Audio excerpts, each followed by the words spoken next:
അഞ്ജനക്കാവിലെ നടയിൽ ഞാൻ അഷ്ടപതിലയം കേട്ടു. അന്നു തൊട്ടൻ കരൾ ചിമിയിൽ നീ ആർദ്രയം രാധയായി തീർന്നു.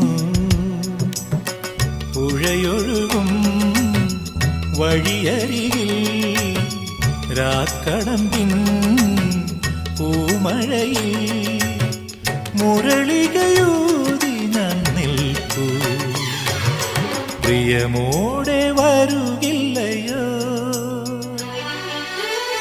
പാതിരപ്പുള്ളുണർന്നു പരൽ മുല്ലക്കാടുണർന്നു. പാഴ്മുളം കൂട്ടിലെ കാറ്റുണർന്നു. താമരപ്പൂങ്കൊടി തങ്കച്ചിലമ്പൊലി നീ മാത്രം